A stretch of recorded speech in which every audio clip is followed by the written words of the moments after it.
2, 1. We're live.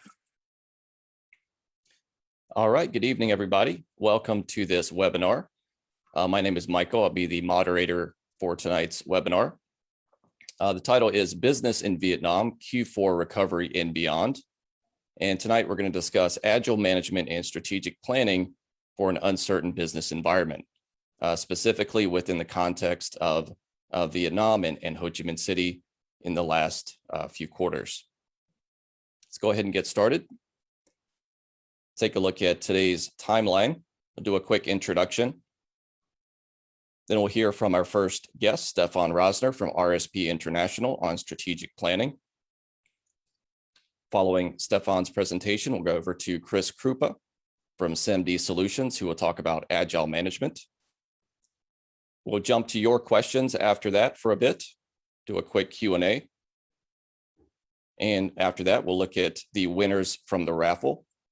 So just a quick reminder, any of you guys who are watching or listening tonight, if you're participating, we will draw your name and you'll be eligible for some of the prizes later on.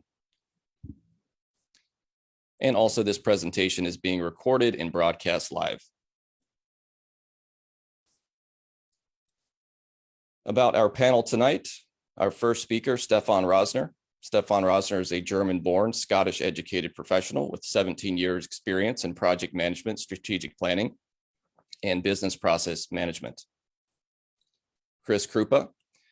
Chris was co-founder and original organizer of Agile Vietnam and trains, mentors, and coaches Agile teams and organizations. Until now, he has worked with over 20 Southeast Asian-based companies. And myself, I am Key Accounts Manager at Chikindo. Chikindo is a market entry company here in Vietnam. We help foreigners set up businesses in Vietnam, give them consultation, and provide business process outsourcing as well.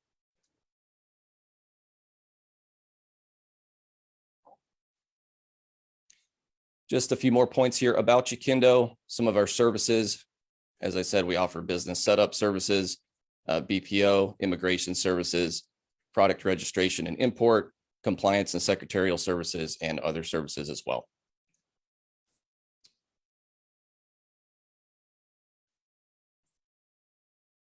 Quick note on today's prizes for the raffle.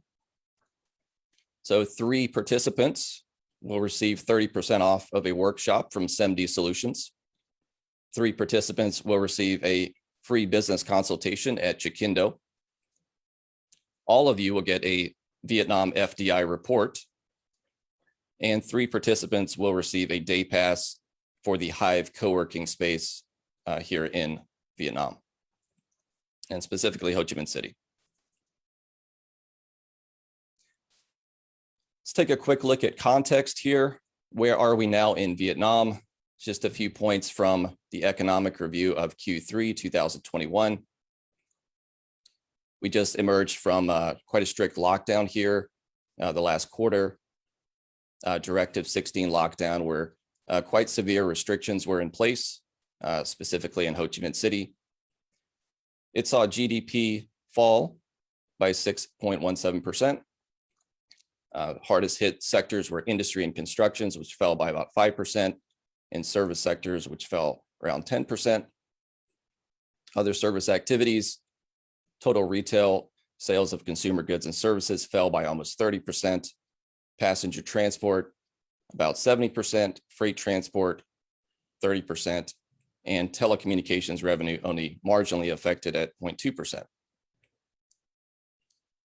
Concerning exports, generally there was an uptick in exports of goods by 5%, but services fell by 10%. FDI investment, pretty hard hit, fell by about 20.7%. Even in all this economic downturn, a number of Vietnamese startups did do relatively well and were able to raise capital and other funds during this time. Just a couple examples over here on this final panel. Great, just a quick reminder as we're going through our presentations today from Stefan and Chris. Don't be shy. You can ask questions at any point in the chat box, and we will address your questions and make sure they get answered.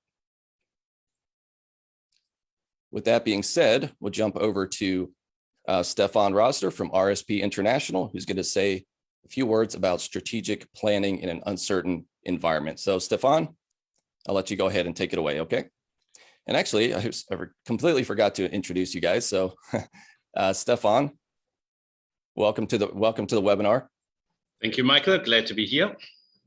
And Chris, welcome as well. Thank you. Also glad to be here. Welcome, everybody. Excellent. Okay, Stefan, I'll turn it over to you for your presentation. Thank you very much, Michael. So I hope everybody can see my screen now. If anybody can't, please shout or write in the chat. Okay, thanks for introduction, Michael. So I'm the founder and director of RSP International, business consultancy firm based here in Saigon, focusing on project management, business process management, strategic management, and brand design. So most of the activities probably come to me as a typical German. And from my background, I'm a very, very big fan of strategic planning. I think it's very, very critical, especially in uncertain times we face at the moment, not just in Vietnam, but globally. So what I do is in the next probably 5 to 10 minutes is give a big background about strategic planning and then providing some points about Vietnam that are very, very important for any businesses to consider when they do the replanning of the strategy, but also for companies who are interested to join the Vietnamese market. So strategic planning or strategic management, I'm sure everybody is fully aware of it, can actually fill a full library of it. Anybody type in strategic management, they get hundreds of hits on Google, and some of them very, very complicated. So I always have a very simplified definition of strategic planning. I see strategic planning as part of 3 very basic questions. The first one is, where are you now? It covers an internal and external assessment of the current situation. The second part is, where do you want to be? It's a vision. Where do you see your business in the next 3 years, 5 years, 10 years? And then the next part is, how do you get there? I usually compare the strategic planning part with a journey. Imagine you want to go to Hanoi, you need to understand where you are. If you go from Saigon, it's slightly different route to Hanoi than it is from Sapa. And that's exactly why it's so important to understand where you are at the beginning. And right now here in Vietnam, or in other countries as well, it's very difficult because too many changes are happening. So why do I think it's very, very critical to do strategic planning right now? The first one is the impact on businesses. Here's a bit of a statistic over the last 9 months, comparison from 2019, 2020, and 2021, about businesses who are either temporarily or indefinitely closed. You can see in all areas that the numbers have increased. Thankfully, most of it is for businesses temporarily suspended, and hopefully after the lockdown that happened over the last 2 or 3 months, the numbers will actually go down. But even for businesses that are waiting for the dissolution processes and the businesses dissolved are higher over the last 9 months than in the other 2 years. Important fact here is we face now 90,000 companies for the first 9 months. We had around 85,000 new businesses. We actually had a reduction of businesses in Vietnam, which have not happened before. Those just give a bit of an insight how hard hit the Vietnam economy in the business world was because of the latest pandemic. But it's not just the business impact of that has a reason why you should consider replanning your strategy.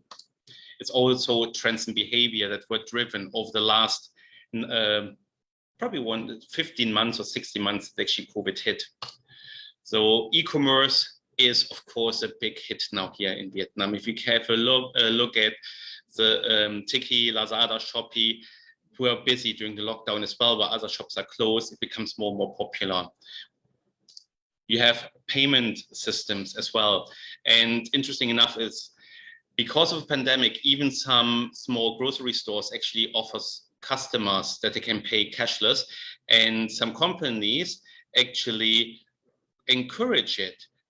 So we have here JCB, who provides a card for Exim Bank and Sacombank customers, offered some rewards for using cashless payment. So actually some of the companies try to benefit from these trends.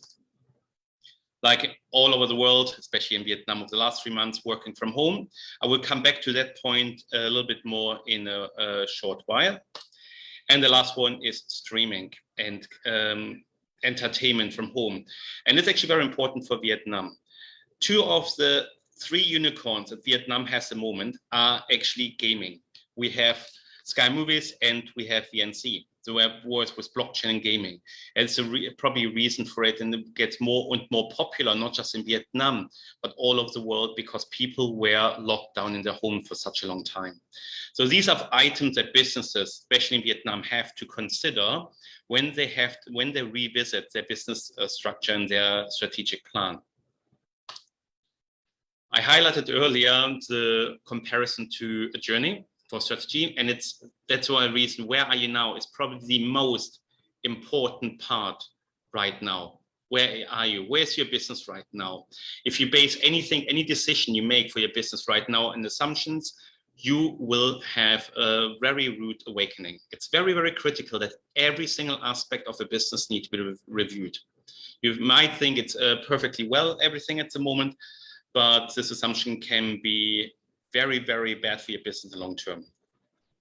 So there are actually 5 areas that you should consider for this analysis. The first one, probably the most important one, is analyze your business. This includes what's your cost structure at the moment? How is your financial position? Where are your weaknesses? Where are your strengths? Where are your opportunities for your business to grow? Or how big are your problems at the moment because of the pandemic? And this again is very difficult part, because we are all human. We like to see, when it's involved our businesses, our life, to see everything positive.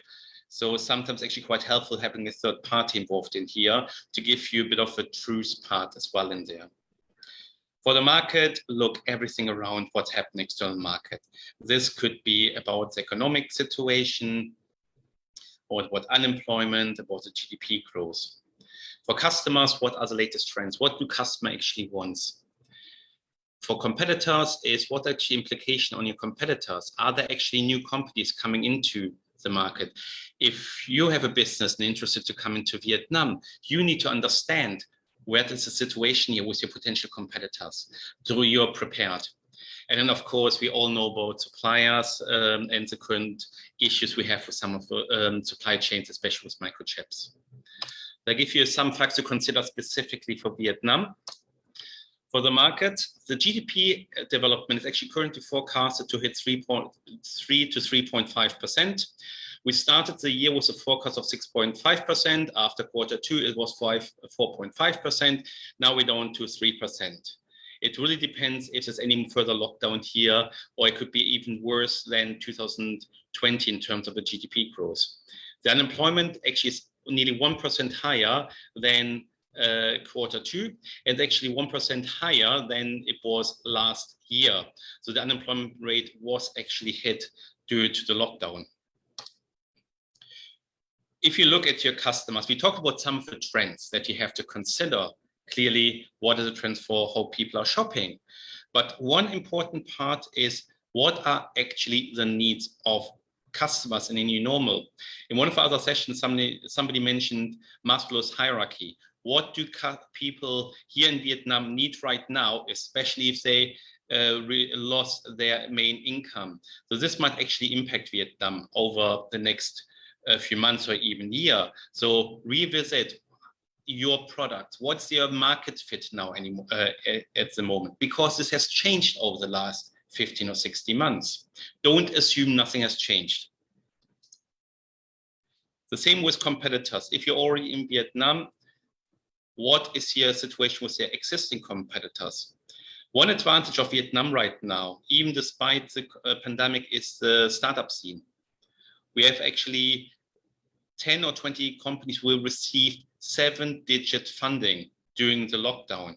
So startups, the new threats and new entrances could be actually impact your business. So consider that. And we talk about suppliers. What is the situation with the suppliers? Are they still there? And also you need to consider the transportation costs. So these are a bit of items that are very, very important right now that any business need to address. And be very honest with you, look what are the most important trends here in Vietnam. And there's one item that is very, very important, in my opinion, maybe not very highly discussed, and it's about this image here. Anybody who is in Vietnam might have seen it. It is about people leaving Saigon before the lockdown started, during the lockdown. And it happened after the lockdown finished, 1st of October. Hundreds of thousands of people left Saigon. And the question is, do they come back? And it's all about might impact the urbanization of Vietnam, which is very low anyway in comparison to neighboring country. But what will be the long-term impact?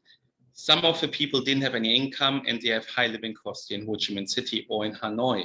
Now they go back to their hometowns where the living costs are lower. For some people, for some employees, it might be actually tempting to stay there. We talk about working from home. This might be actually a trend for younger people. Are there options to stay in your hometown without coming to Hanoi and Ho Chi Minh City that actually reduce your costs and you still get a good income on it? And this was actually a statistic about urbanization in Vietnam. This was from last year. It will be very, very interesting to see if Vietnam actually hits reaching the over 40%.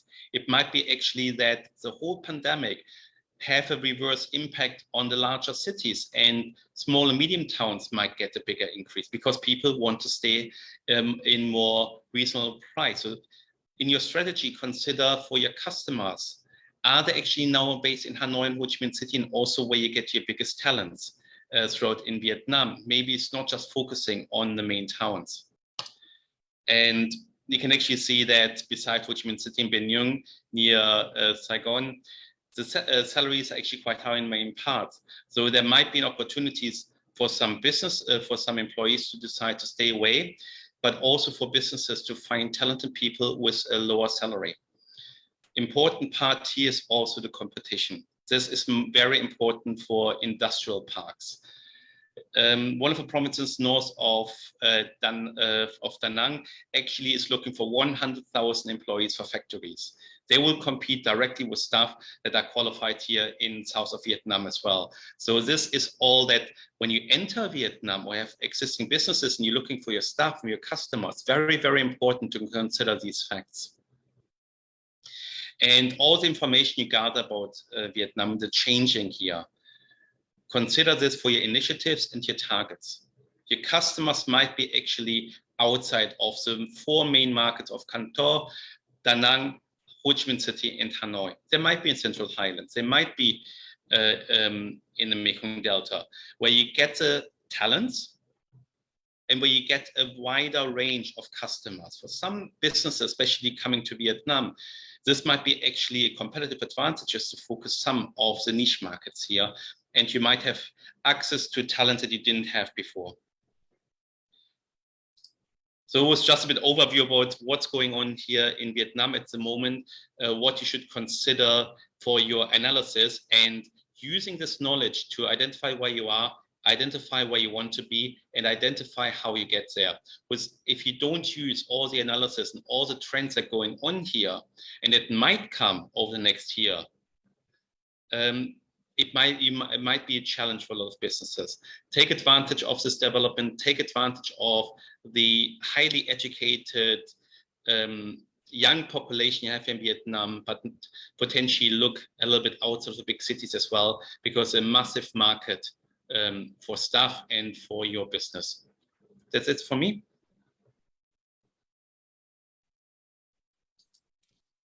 Great. All right. Thank you very much, Stefan. Let's jump over to Chris. Chris, you want to take it away? Sure. Thank you. Thank you, Stefan. Thank you, Michael.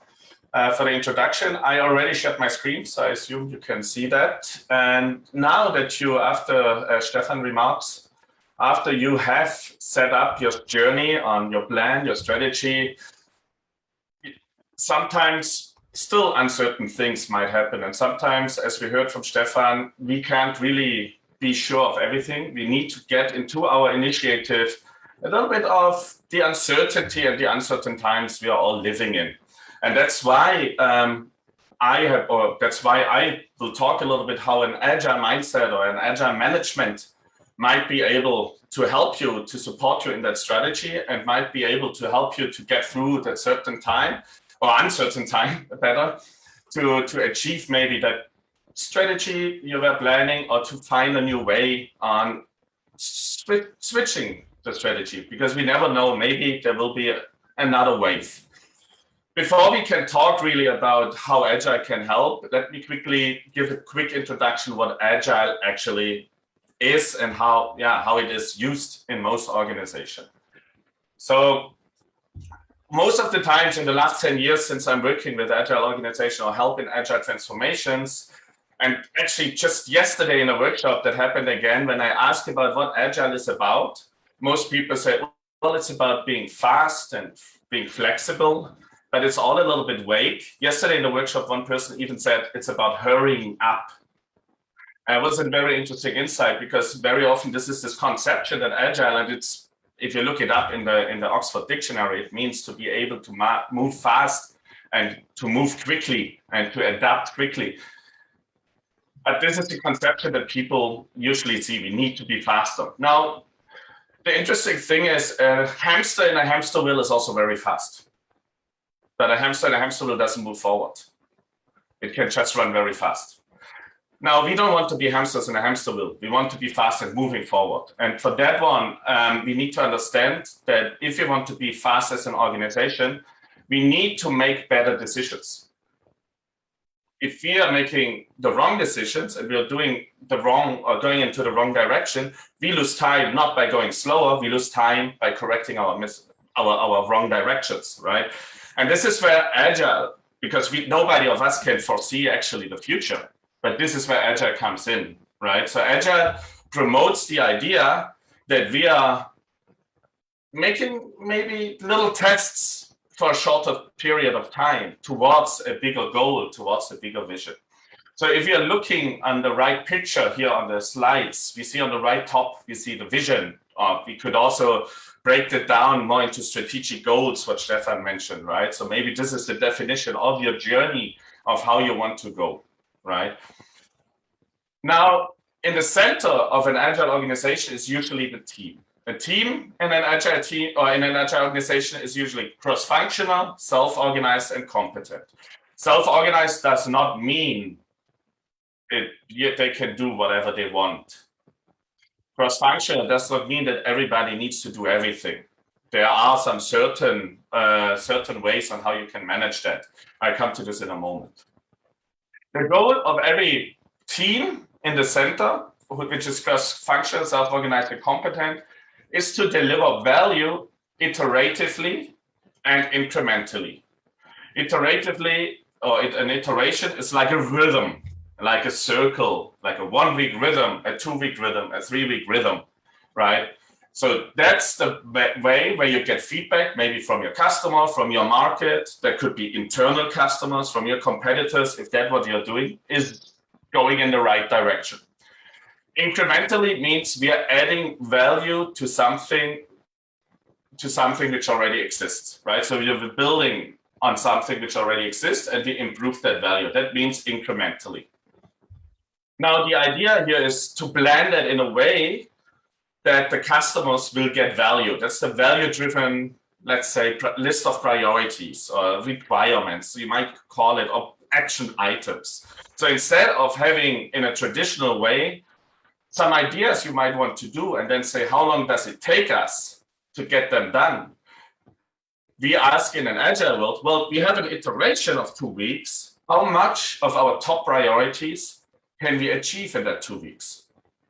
But we move from a planning of time to a planning of capacity. It only works when we have transparency, when everybody has the information, they can make the decisions, right? A team is never be self-organized if they don't have the information to be self-organized. And this will only help if we have a way on how we can sit together and say, let's improve something. Let's sit together. Can we improve our value we deliver? Can we improve our teamwork as we work as a team? And then this will help you to build over time, react to changes, which are happening all the time, constantly, right? Right now is the pandemic, is a very complex situation. We had situations like this, more local, in the past as well. We had the banking crisis of 2008. We had 9/11 in 2001. We had the Asia banking crisis in 97, and so on. We have constant situations which we did never plan for. So we need to be able to react to those changes with those principles. So the idea here is not to follow just a framework and to say this is how we do the things, but to have a set of principles to believe in.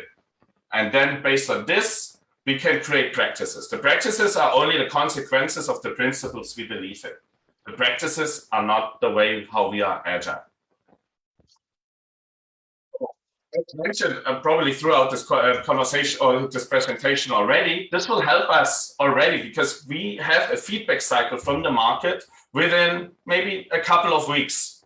We get a feedback already. So if something like another wave happens or another thing which we couldn't really plan for will happen, or the people who left the city, they won't come back soon enough that we can actually execute that plan. With that feedback and being able to act and change our priorities based on this feedback, we are able to respond. We can adapt our plan. We can adapt to this new situation.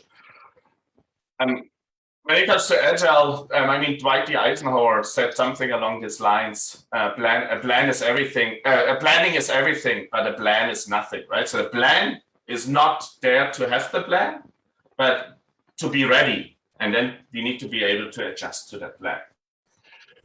Now you might mention, yeah, Chris, that sounds really nice, a bit theoretical. What does this actually mean? What does this mean also as a performance way? I want to quote two famous quotes in that sense. One of them is from one of the biggest newspapers in Germany, Süddeutsche Zeitung, which mentioned that if you're organizing a company more like cooperatives, so that means you give ownership of the company and responsibility of the company to your employees, then the chance of survival in uncertain times is higher. That's a study, right? That's a scientific study of the International Cooperative Association. So there is this way that if you're giving and we are not organizing everything hierarchical, we might be able to survive a bit better in terms of uncertainty. So this time between 2007 and 2013 was the subprime, then financial, then the banking, or the other way around, and then the economical crisis. And McKinsey mentioned that the agile organization is dawning as the new dominant organizational paradigm. So you might already in your organization experience or experiment with some agile forms of working. And I highly recommend to look a little bit deeper into that one and see how can you make sense of what is happening in that way around you, instead of just kind of like having a plan and being a little bit, as Stefan put it, then things change all the time. So we need to be able to react to those changes. Agile at the moment is on the rise in Vietnam, as mentioned. I do this for 10 years. Here in Vietnam, young and hungry. The population in Vietnam is young and hungry. They're getting better and better access to education in Vietnam. So this is for example, a very important reason. They can make decisions by themselves. You don't need to micromanage them if you give them the room. More and more. Vietnam itself is agile. If you've ever been in Vietnam, you've probably seen the traffic. We saw the pictures from Stefan.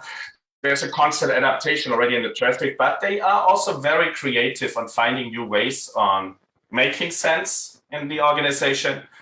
And finally, there's also a lot of leading organizations in Vietnam, not only organizations coming from outside Vietnam, but even Vietnamese banks and insurances are making transformations. So there is gaining knowledge in Agile. So I think now is the time, if you're coming to Vietnam, if you're already in Vietnam, to see and consider how can you react to these changes and to look at if Agile might be able to help you.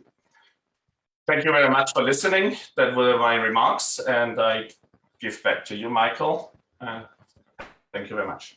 Thank you, Chris. Really appreciate it. Very nice, guys. Thank you both for your presentations there. We're going to jump now to the audience questions. So if you guys have any questions there for Chris or Stefan, feel free to type them in the chat box. Looks like we have one question here for Stefan. So Stefan, you were talking about the effect of the recent downturn on various provinces.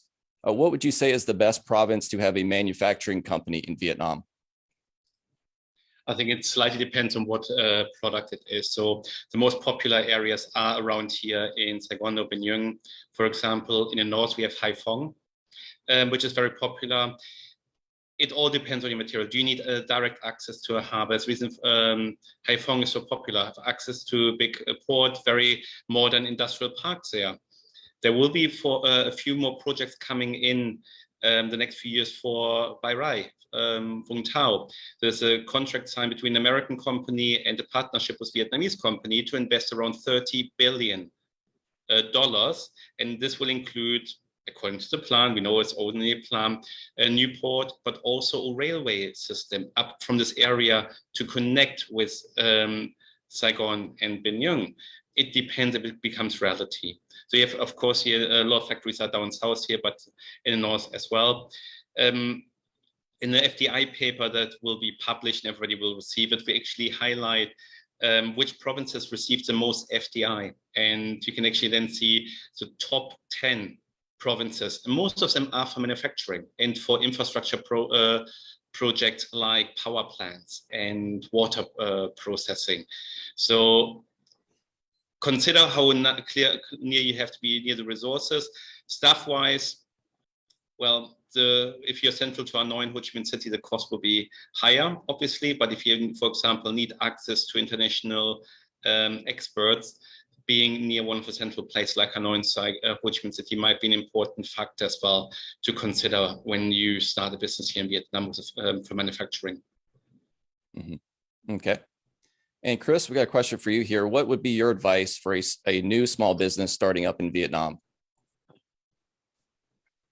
For how you set it up as an organization, I would probably say the most important focus is don't focus so much on the practice as well. I know I jumped probably a bit fast for the quick remarks through the principles, but think rather about these principles and see how you can maybe set up a quick feedback cycle. So don't try to have an idea what you want to do, of course, right? Have a vision, have a bigger picture of what you want to achieve, and then set feedback cycles, right? And then it's not important which practices you choose. It's more important which questions you ask after the feedback cycle, right? So, for example, did we get already a customer with this setup we have? If not, do we need to change something in the way we do marketing? If you're building if it's a tech startup, right? So do we need to think in this 2-week cycles maybe of feedback? Do we need to think about building already a software, or does it help us to have a questionnaire first and figure out who are actually our customers? And then maybe on this information you get from this feedback, make actions, or make updates and change from that one. Don't think too much about, for example, if you know a little bit about Agile, which framework you want to use. Don't think about this one. I think rather how you can get this feedback and how do you make sure that in the next cycle of 2 weeks, you're probably better than in the week before. Mm-hmm. Okay. Another question here for Stefan. I think, Chris, you can address this one as well. Stefan, you mentioned some big changes because of the recent COVID lockdown. This is an anomalous situation. What is the situation in Vietnam like normally for new businesses? Is it, would you say, favorable or unfavorable or challenging or not?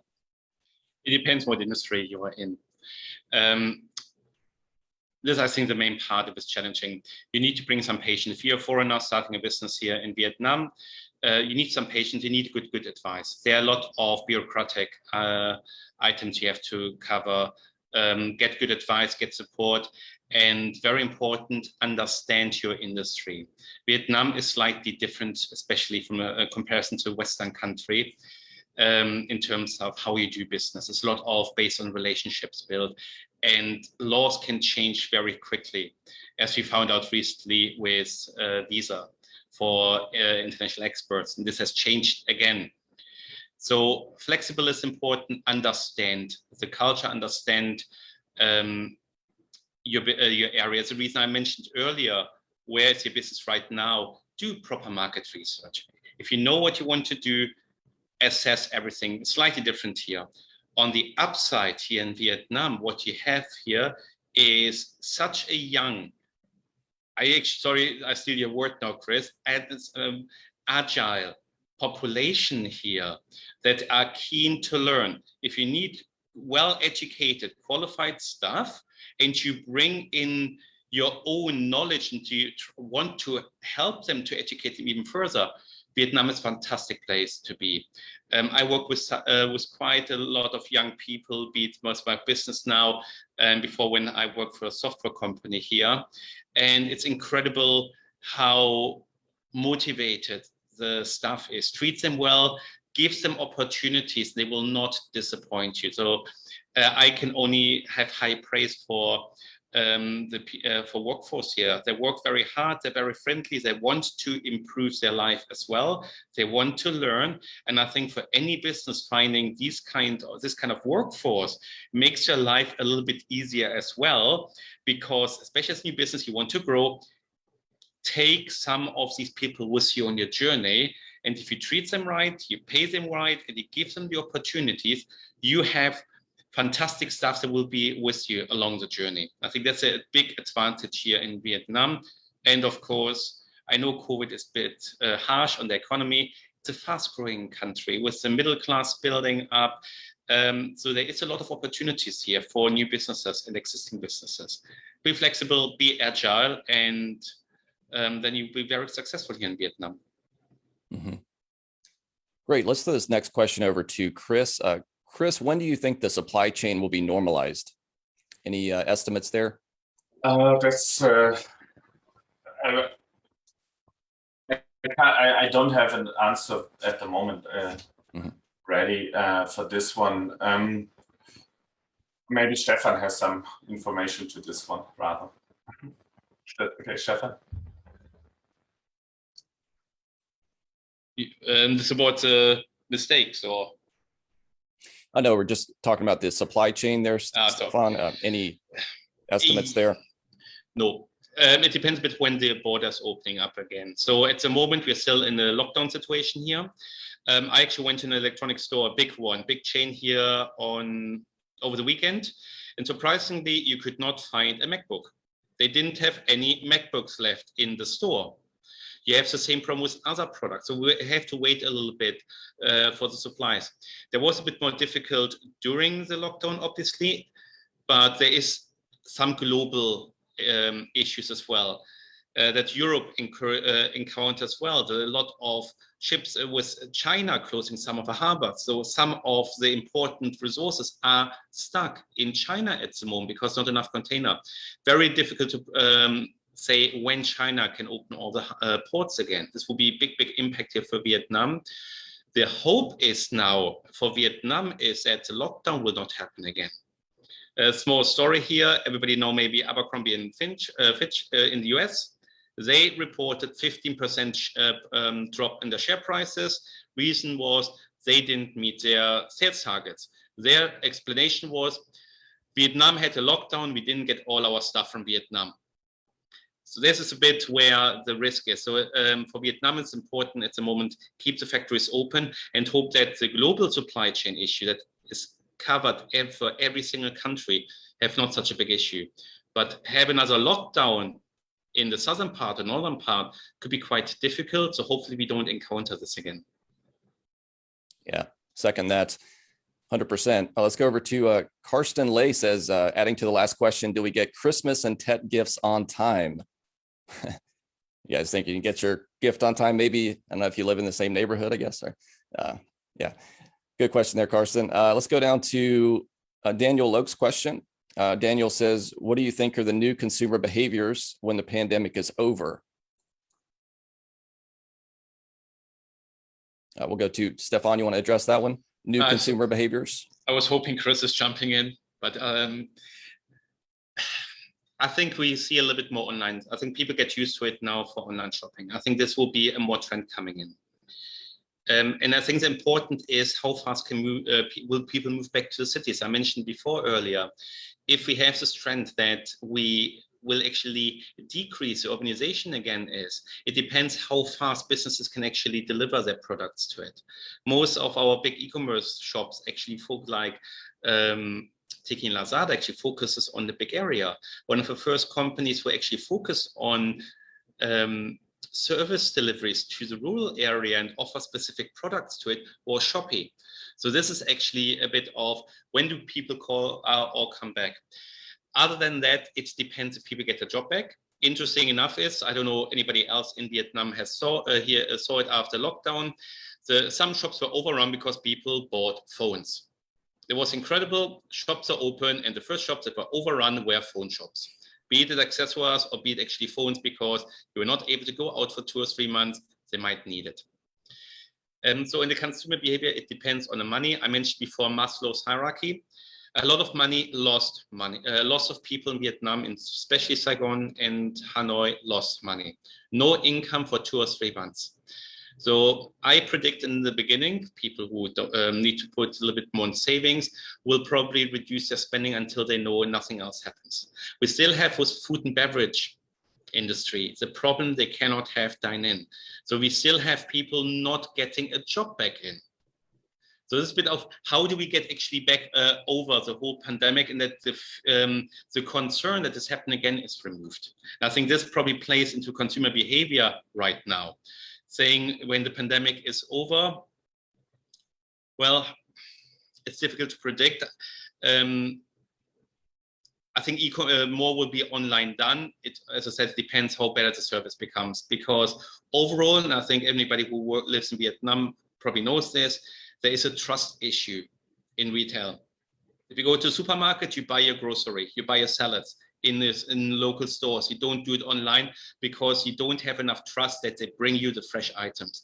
This trust issue will still be very important, how successful online shopping will remain here in Vietnam. Or if you go back to normal, meaning we go to the grocery stores, we go to supermarkets and don't buy online. This, again, how will the big e-commerce shops actually address these trust issues? Mm-hmm. Maybe, Michael, adding also on this one, I do think, though, that we have seen that in that lockdown, that this situation of online shopping, that, again, I'm coming back to this agility, that some of this big e-commerce websites, they were pretty fast in offering like fresh vegetables with, I don't know how quick they could get those partners, but within like 2 weeks, they were able to do that. And I think that people are getting more used to that in some sense, but this is not that I have any data. This is more like an anecdotal information where I think that with the people I have more to do, that they actually think they're going more into this direction. Obviously, what is then happening, Maslow again, right? What is happening then lower in the population, I can't really put that or give any information. Mm-hmm. Good points. Let's jump over to Carson. Carson has another question. How about the people who won't go back to their jobs in industrial areas and went to their hometown for a while? How will these businesses be impacted? Stefan, you touched on that. Could you maybe elaborate a little bit more? What do you think the effect would be on some of these businesses? Lost a lot of workers there. Will be a challenge. So there are two things that depend on it. People who cannot come back and people who don't want to come back. So we say people who don't want to go back, they want to stay with the family until it's safe. It would be very difficult for the businesses to find the right staff. it depends what qualifications are required. And what we see now is it's probably starting a bit of a competition as well now, because different industrial zones need staff. As I mentioned before, sorry, I can't remember which province it was just a province directly north of Da Nang. They're looking for 100,000 factory workers for their industrial parks.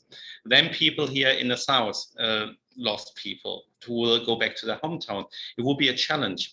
So we always had a very high, a low unemployment rate, and was usually easy for companies to find their staff. It might be a challenge that on the short term, to make sure there's no supply chain issues, maybe the salaries will increase. It depends really how will people react. And the other reason I said, who cannot come back, provinces in the Mekong Delta now have peaks in cases. So like Chai Mau or Sok Trang, they actually have now to be careful, because everybody coming from Saigon went to the Mekong Delta, back to the hometowns. Now they have the problem, same in the north. So when we have lockdowns there, the workers are not actually allowed to come back, or they don't have the vaccination to go back to work. So in the short term, there might be actually some shortage for businesses here in industrial parks. And the question is, what we have to see what will be the overall impact on the productivity in these factories. Maybe you need to train more people and get new stuff in there, which takes time and an investment. Mm-hmm. Absolutely. Let's jump over to Laura's question here. Laura says, we saw from the first few slides that FDI has dropped. Is Vietnam government taking any actions to support small startup companies, for example, reducing taxes and so on? Are they still generally open and welcoming for smaller investors? I can field that one, Laura. So things are starting to ease up a little bit just after the Directive 16 lockdown, kind of returning to normal. In terms of tax reductions or anything, we haven't seen too much movement on that lately. In terms of welcoming investors, the charter capital is still $5,000 to $10,000 US baseline for starting a company here.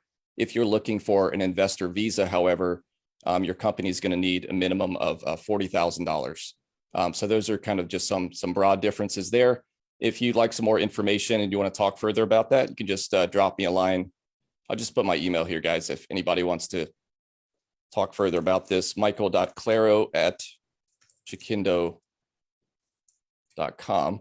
So yeah, haven't seen too much movement on taxes, like I said, but yeah, still pretty welcoming, and they're trying to get back into that general momentum there. We missed a question. Let's go back to FDI rates. When do you expect FDI rates to bounce back to the 2019 levels? Stefan, you want to take that one? Yeah, you actually covered a little bit. The government actually changing some of the regulations for startups, which especially visas have big impact on people coming in. Also, the ability for investors and partners to come actually to Vietnam to start a business. If they actually be able to, for investors to come here to be in Vietnam to actually see here, I want to start a business here, then I think we could get a very quick back FDI increase. I just mentioned before, there's cooperation for $30 billion US investment program. And Vietnam requires a lot of investment. We cannot forget that. There is a lot of investment required. There are talks about improving the railroad structure, which will be important for the industrial area.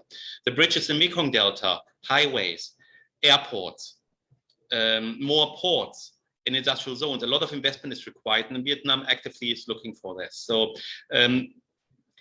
it probably 2023, 22 will probably see a big increase. I think 23 should go back to the level. What we need to consider as well is that one part that hasn't stopped. We talk about FDI, where there's a decrease, where is no decrease at all is in startups. I mentioned before the funding. So 2019, Vietnam overtook Singapore in terms of receiving funding. Never happened before. And if you read the news on a regular basis, one and after another one, Vietnamese startup received money, not just for e-commerce. We have fintechs, we have edutech companies who receive 7 digits investment. We have actually medical startups that receive funding. There's a lot of different areas here in Vietnam at the moment that actually get funding from international investors. And I think this becomes even more critical for Vietnam's success for FDI. Of course, the biggest numbers are coming from infrastructure projects and companies like Samsung or Apple to increase investment here in Vietnam. Mm-hmm. Great. And let's jump back to a previous question. It was for you, Chris. What are some mistakes that you see new businesses making as they begin in Vietnam? I think some of them were already in the other way around mentioned by Stefan, right? So some of them, what I'm seeing companies are doing is a copy and paste model, which doesn't really work in an organization in Vietnam, which, like Stefan already mentioned, it's a special market in that sense, right? So copy and pasting what has been working in another country does very often not work. What I then see, instead of kind of like, I've seen company doing that, for example, they wouldn't get the right workforce to get the work done and building up that product or that service you would like to do. They overcharge or overspend things on things to, for example, make a super office, or overspend on the employees without really having a clear vision and a clear kind of, like, it sounds a little bit fuzzy, maybe a bit, but culture in that sense, that the people actually would come and love to work there, which would then help. As mentioned, we have a young and hungry population here, which means also millennials, right? So there's an increasing millennial behavior here, but then also could lead to that, they're not staying because it's not really what they were looking for. They're there for getting a good paycheck and then moving on. So I think that's what I see, is that there's too much time spending on, okay, let's get efficient, something really quick build up because it works somewhere else, instead of really investing to understand here how the people work and what they would work for. Mm-hmm. Stefan, do you want to field that question too? Some common mistakes, maybe elaborate just a little bit on Chris's point.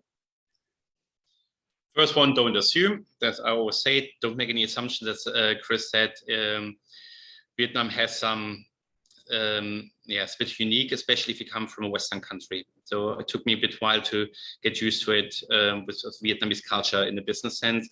It's very, very personal related. So make sure you bring the patience in there.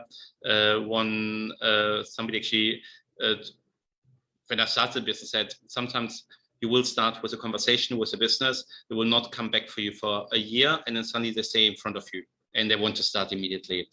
So this might actually happen. Bring in the patience, build up personal relationship. I met people and we had 2 meetings having coffee before we actually went into more details about business. So this bit of part, this personal relationship. I think in Germany or UK, I never had a business card with me, or very rarely. Here in Vietnam, I always have business cards in my wallet, because very important here as well. Should not be underestimated how important the personal touch and personal conversation is. And understand the market. Understand how fast moving everything is here. Chris mentioned it before, that it's very agile market. I think, no, I need to check the name again. Sorry, Carsten. Mentioned in here before that commented very fast, like Lazada reacted very fast with grocery as well. So things are moving fast here. If you are very slow moving business in Vietnam, you will actually struggle. You need to have, I'm a big process fan, you need to be, you know what you're doing, and you need to be able to amend your processes and your setup if required to adopt the latest trends. And we see a lot of trends coming up, especially in COVID. Mm-hmm. Excellent. Let's jump back over to Karsten. He has a question. How about visa prolongation of current investors? Any reinvestment needed? Karsten, we're not really seeing anything there about reinvestment per se. I'll just give you guys a quick overview of the different types of investor visas, in case you didn't know. So DT1, you need to invest more than 100 billion. DT2 is 50 to 100 billion. DT3 is 3 to 50 billion, excuse me. And then DT4 is less than 3 billion. And as I mentioned before, if it's less than 3 billion, there won't be any TRC or investor visas available there. In terms of time length, DT4 is up to 12 months, DT3 up to 3 years, and DT2 and DT1 up to 5 years at the current time. Andrea has a question. In 2021, many foreigners left temporarily, ?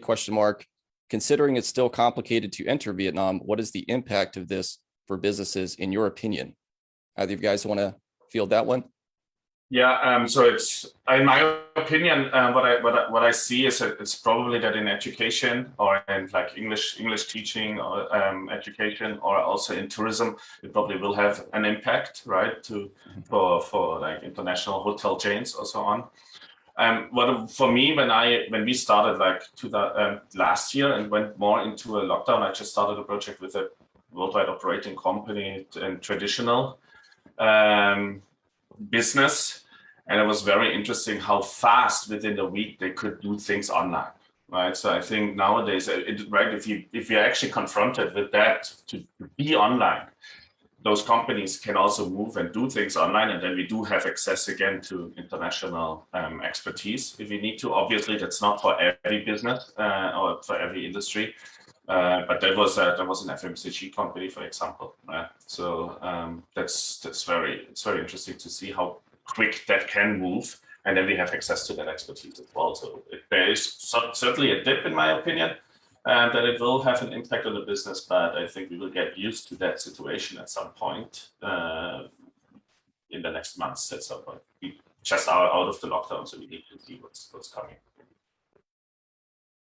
Gotcha. Great. All right, guys. Cool. Any other questions there? Thank you very much for your questions so far. Really appreciate those. Anybody else have any more questions?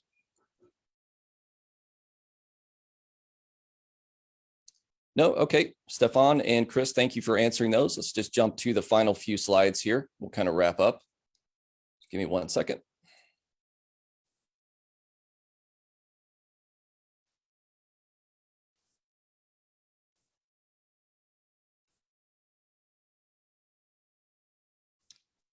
So here are the contact details for the speakers from tonight, if you would like to get in touch with them. Stefan Roesner from RSP International. He does management consulting, strategic planning. Chris Kruppa, Agile Coach. You can find him at semdi.vn. And myself, Michael Claro, manager here, consultant at chikindo.com. Feel free to email me with any additional questions, or if you'd like to discuss your plans for opening a business here in Vietnam, more than happy to jump on a call with you to see what your goals are there. So michael.claro@chikindo.com is my email. Michael, can I just jump in here? If anybody wants to send me an email, it's actually in my email an E is missing. It should be ROESNER in my email address. ESNER. Okay. Sorry about that. Okay, can you type that in the chat there, Stefan, for everybody to see? Oh, there we go. Okay, there we go. Great. Okay, winners of the raffle, for all of you guys out there in the audience, getting a gift certificate for SEMD Solutions will be Jerome Bouznet, Daniel Loke, and Han Ni. Congratulations, guys. Gift voucher, free consultation at Chikindo will be Alexander Jansen, Andrea Collins, and Qing Da Zhao. Congratulations there. And at the Hive, day pass will be Li Wen, Benjamin Fernandez, and Hui Min. Congratulations to you as well. And everybody will be getting this FDI report. To claim this report, please just email joel.zarilla@chikindo.com to go ahead and get your free Vietnam FDI report for 2021.